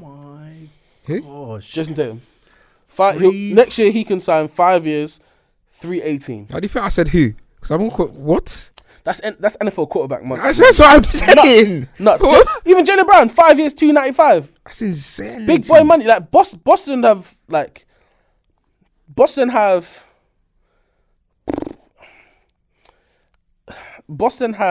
now in a current situation where whatever they've got now is what they're gonna have to work with because they have to pay those two guys. They have no choice. They're either paying them or losing them. Yeah. Jaylen Brown was people were saying Jaylen Brown was on the verge of leaving if he didn't make an All NBA team. Obviously, he delivered. He made the All NBA team like they needed him to. So you got to pay that man and believe Jason Tatum as well. And Jason Tatum can miss All NBA next year and still get his money. Yeah, because you made it. You've done it once, isn't it? For back-to-back years. So let's slide to the defensive team, yeah? Because I have problems with that. I have I'm still in awe of the P's that these man are gonna get. Oh yeah, Celtics. Big boy P's. Yeah. Big boy P's. Big Boston. Yeah, no, it is Big Boston. Big Boston for real now, It's isn't it? Big Boston. Okay, so defense. Oh, I'm so pissed off that someone didn't make it, but I'm just gonna. Oosa. Go on. Okay, so first team for all NBA all defensive team. You have Jaren Jackson Jr., Brook Lopez, Alex Caruso. Thank you. Evan Mobley. I don't think he should have been first. After team. what I saw in the playoffs, I don't love it. But I don't think he should have been. But first they were team. top three for defensive player of the year, so I understand why all three of them are going to be in there. And Drew Holiday. Can't argue with that. That's fine. Second team, Bam Adebayo, OG Anunoby, Okay. Cam's favorite, Dylan Brooks, How the fuck did this nigga make it? Draymond Green, and Derek White. Okay. So first of all, Go ahead. I just want to say, Nick Claxton. Definitely How does deserves he not to be how on is it all the second defensive in team. blocks per game, top 3 in defense. Wait, hold on. defensive. Let's start it again because a lot of people think that we need to give flowers to the right people. Start again. Nicholas Claxton. Thank you very much. Yeah, Nicholas Claxton. Second in blocks per game. Top 3 in defensive rating in the NBA, but not voted on the defensive team. You know that thing you say, something fishy's going on. Something fishy is going. How is that possible? How does that be? Like, if I'm keeping it a buck, yeah. First of all, someone on that second team has got to go. I'm honestly, was OG Anunoby really that good defensively? I didn't seem enough. I'm sorry, but first of all, if I'm going to take out someone straight, first of all, Dylan Brooks. Just quickly, because I had to look it up because I said there's no way. He averaged 0.2 blocks per game. Who? Dylan Brooks. 0.9 steals per game. So again, it's a lot of eye tests and that. Can we check OG's defensive Yeah, stats I will in a sec. But with defensive stats, we know that not everything shows up in the box score. Yeah, when Marcus Smart won it, he didn't have the best defensive stats. But like you said, Rod, something fishy is going on. Because how are you telling me here that he's now in all NBA second? Sorry, all defensive second team, bro. Do you know how crazy that is? Where I got vexed and where cause I couldn't digress from this because I know this Dylan Brooks thing I will come back to. Giannis Antetokounmpo Didn't even make the list. is not in either. Yeah, that was disrespectful. What's the absolute fludgery, bro? Because I will move crazy. Are you insane? What the? Nah, OG's certified. 1.9 steals per game, 0.7 blocks. No, but why is Giannis not in the either team? Like he is up there with the best defensive players I can watch in the NBA. Like he's eligible to it. What and how is he not there? Like, are you really gonna sit there and tell me Evan Mobley had a better defensive season than Giannis? He was on. No, I mean he really might have though. Like, Evan Mobley was moving a bit brazy though. Evan Mobley. Don't get me wrong. Until the playoffs happened, people were saying Evan Mobley is one of the best defensive players in the league. Until he played against someone who weighed like 60 pounds more than him and was cooking him. And this again is not positionless, isn't it? No. So I think they do two guards, 3 forwards. I think they do front court, back court. Front court, back as opposed court, to isn't like, it? yeah. So, Brook Lopez and JJJ I can understand. To be absolute worst case, I can semi-understand Mobley. This second team, I don't understand it. So, like how is Giannis not there though?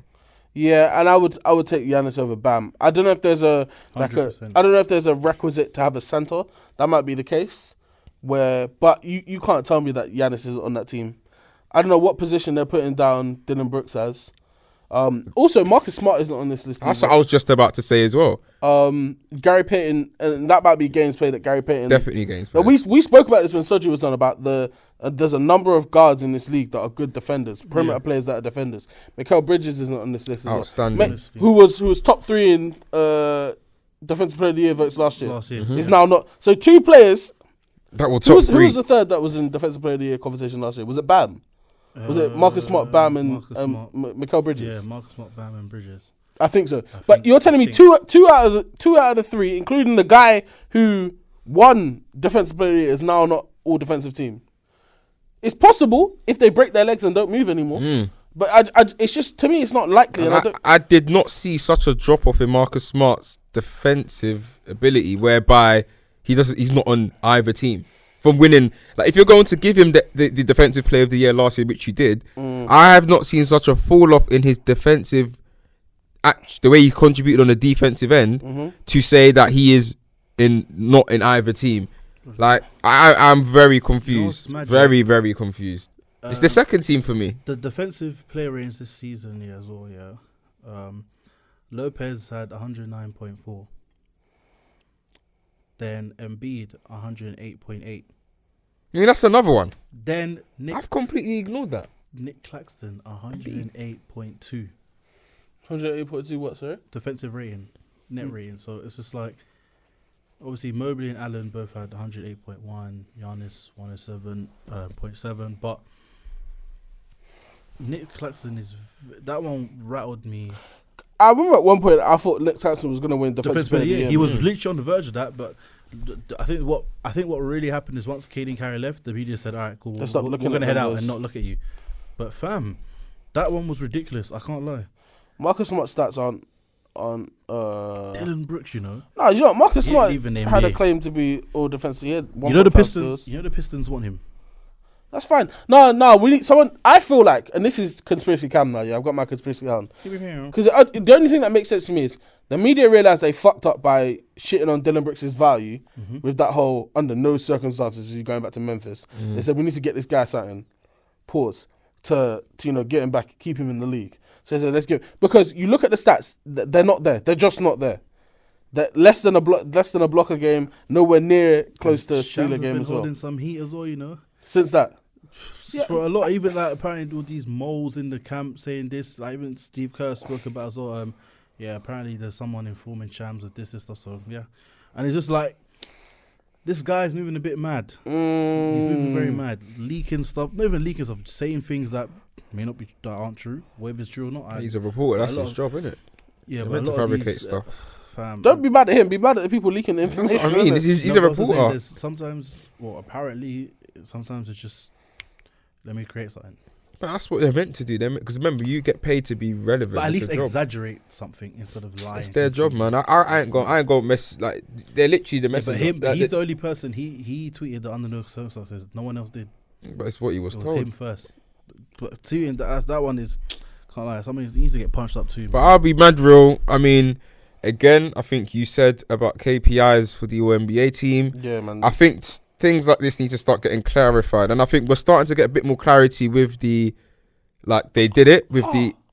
Joe Embiid averaged 1 steal and 1.7 blocks per game. That's what I was saying. When you said about Embiid, I completely He went... had the second highest defensive rating. I have no idea why Bam is here. Like, we have to really break it down. Dylan Brooks is very questionable. In defensive net rating. Bam should not even... He would, at best... Bam's numbers are all right, but they weren't better than... They're not better than Embiid, not better than Claxton, not better than Giannis in terms of big man. Well. That's another Like, guy. I did, like, Embiid is not great defensively. He's a good defender. I don't look at Embiid and say, you are top 2. Miles Turner, 2.3 blocks per game and 0.6 steals per game. Like, what? Like, Bam doesn't 2.3 blocks per game. Like, what? Bam doesn't do this, bro.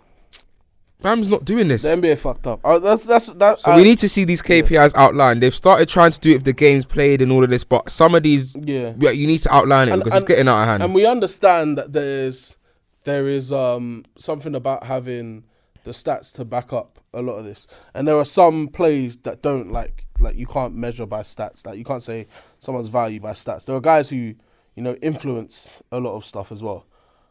But bro, like I think they've massively missed the ball in this one. I think dropped the ball in this one. Sorry, pause. And I think going forward, yes, games played will be one of them. Yeah. I think the players should get a vote in this as well. Like, I think leaving it to the media have shown us a few times now that they can't be trusted. The players alone can't be trusted. It should be a combined list because yes, there'll be some bias, some people voting for their own teammates and whatever. But at the same time, like the guys who are really serious out there, I think they'll be putting down legit players who, or there should be a rule: you can't vote for your teammate. Something You can't like that. pick a defensive player in the league, but you cannot vote for anyone on your team. Yeah, I'd rather that because I just think it needs to just be clarified. I just don't get it. It's silly, It's man. because why is someone like Bam did not have a season where I can recall being the best in this position. Mm-hmm. Or second best in this position, Mhm. based off he's the second highest rated centre. Yeah. And then you're going to talk about Dylan Brooks, who again, I look at Dylan Brooks, he affects the defense, and sometimes he has good defensive games. I'm not going to sit here and lie. No, he doesn't. I'm a lie. I'm I'm going to try and give some credit because I've seen some games and he's all right, but that is insane.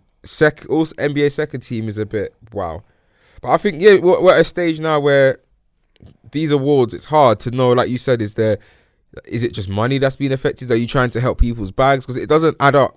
Like, and I know people's bags are because Giannis. I know with the way he's got his contract set out. That's on his contracts. Probably the same with Embiid. Probably the same with who else? Miles Turner. You're fucking with these guys' money, man. Claxton. If I can assure you, I don't know Claxton's contract. But I know there's a bonus if he wasn't an All-NBA second team. Of course. There's a bonus there. You've fucked up a man's bag for no reason. For Bam. Get out of here, man. Get me heated. When the rookie team, you're going to drop that as well? I thought we were in for a rookie team. No. We ain't done the rookie team. Want me to do it quickly? Yeah, run it. I just want to quickly say something, which... Jesus Christ. Claxton, 2.5 blocks per game and 0.9 steals. And he doesn't make... Like I say... I'm not saying I'm done. I'm done with this media, bro. Go ahead, but, please, Rodney. I saw this report by Woj and it made no flipping sense. The Milwaukee Bucks have secured permission to interview Scott Brooks for head coaching job. Yeah. When was this come out? 6 hours ago. That's not even the most ridiculous one. Keep going. I know, and it's like, What was the other ridiculous one? JJ Redick being interviewed by the Toronto Raptors. Yeah, I saw that. JJ Redick being... And listen, bro, That was real. Huh? It's No, real. no, seriously. Real JJ Harris, I think you're a very knowledgeable pundit, analyst, whatever you want to call them. Mm-hmm. Do I think you deserve a head coaching role? No. No. Not based on your basketball knowledge or anything like that, bro. There's a queue in it. Come on, man.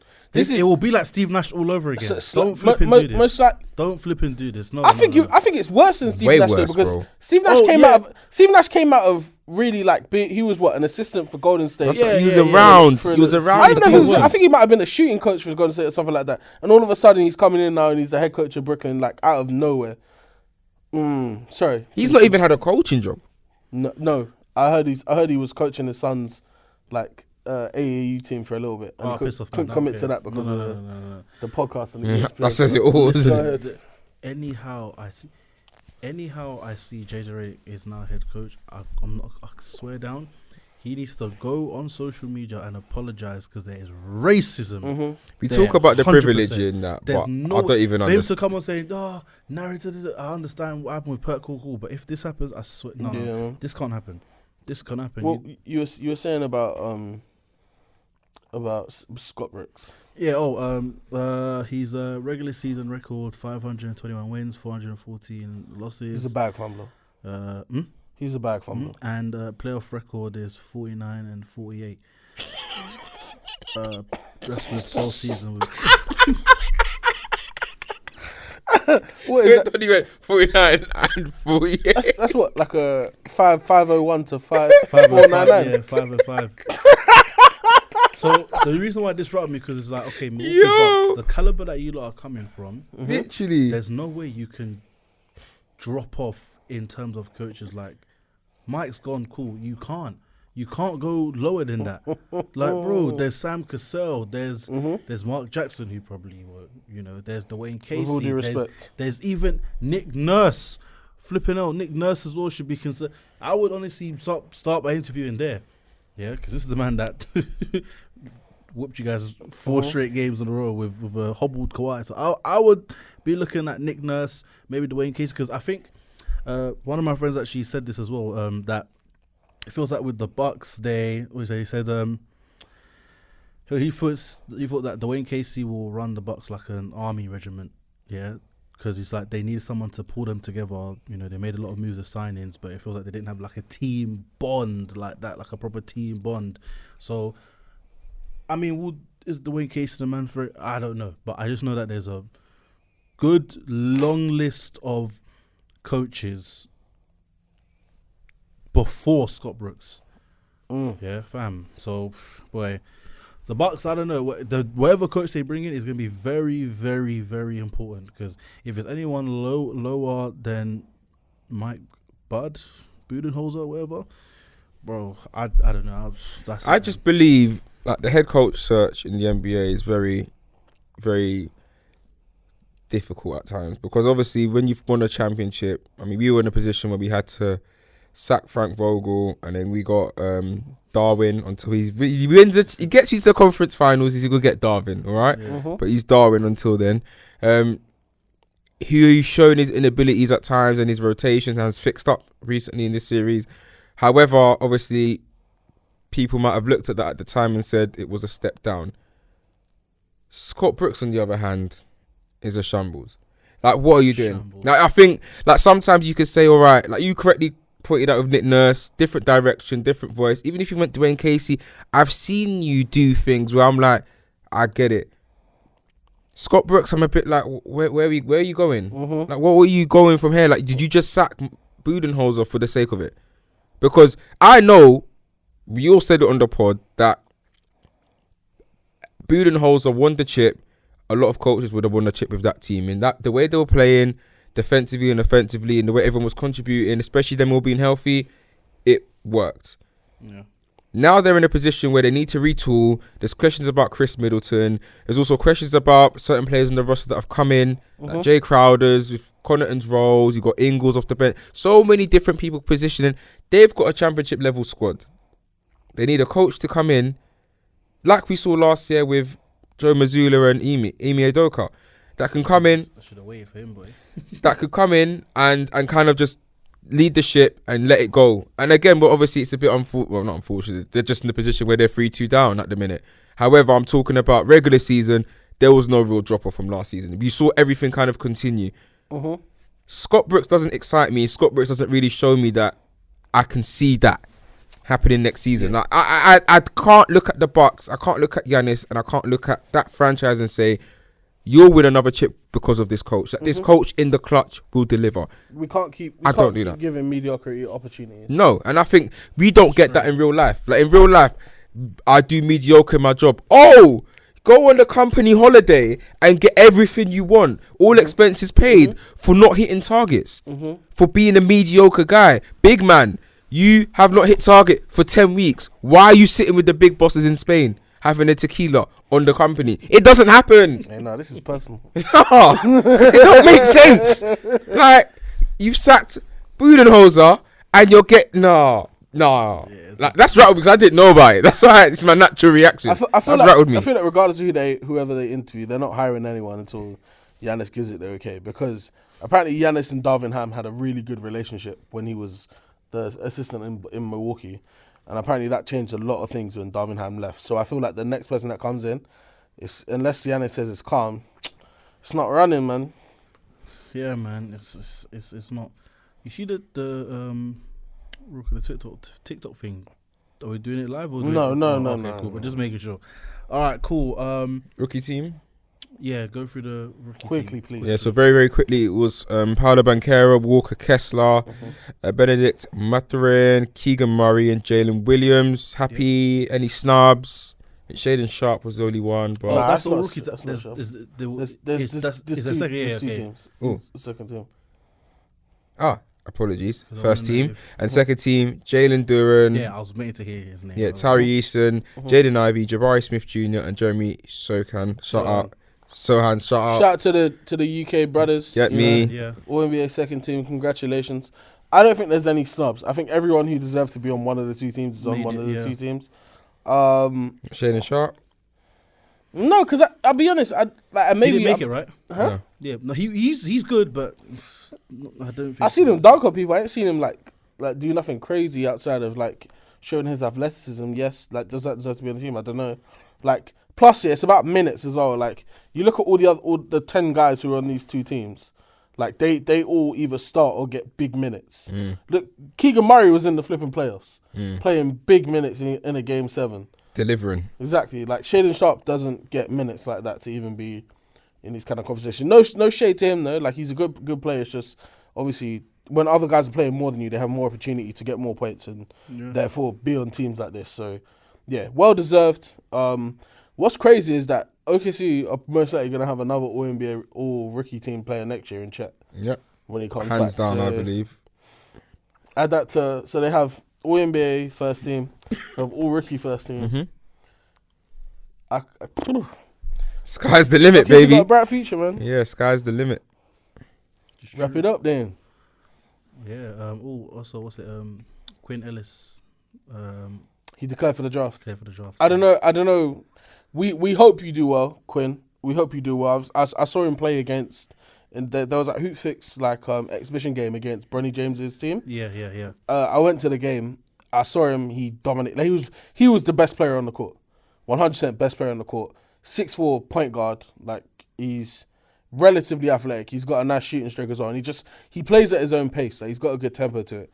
The only thing I don't know, because obviously he's playing in like Division 2 in, is it Italy? France or Italy? Yeah, I think it's Italy. Italy, yeah. So I don't know if there's going to be enough. Like, I don't trust NBA scouts to be doing like due diligence and looking through like leagues like that to be really like see the vibe. Yeah, but Sohan went to college. Yeah, he went that's to different college, though. yeah, that's the Sohan thing. was playing in the NCAA tournament, innit? That's a big difference. There's a lot more cameras and Yeah, lights. that's what I'm on saying. you, It's innit? different because he actually went to college, so the lights are already there. So Italy, Like it's tough. I'm sure Quinn Ellis could have gone to D1 college in it, but he went the pro route first to see what can happen. The thing is, the good thing is if he decides for the draft, doesn't get drafted, he can just go back to pro league and maybe try and go for a high rated team. But yeah, good luck to you, young man. Man. Wish you all the best. But no, he can ball, man. He can 100% play. Yeah, 100%. Okay, guys, that's going to be the end of the podcast. I hope you enjoyed this episode. Make sure you like, comment, subscribe, share, all of that. Follow all of us on the socials. There's going to be in the description. Follow us on at Take It to the Podcast on YouTube, TikTok, and Instagram at Take It to the Pod on Twitter. Keep interacting with us. Keep rocking with us. More opinions, more questions. And like I say, there's seats here for you guys. If you lot want to come on, don't be afraid, man. We love to argue.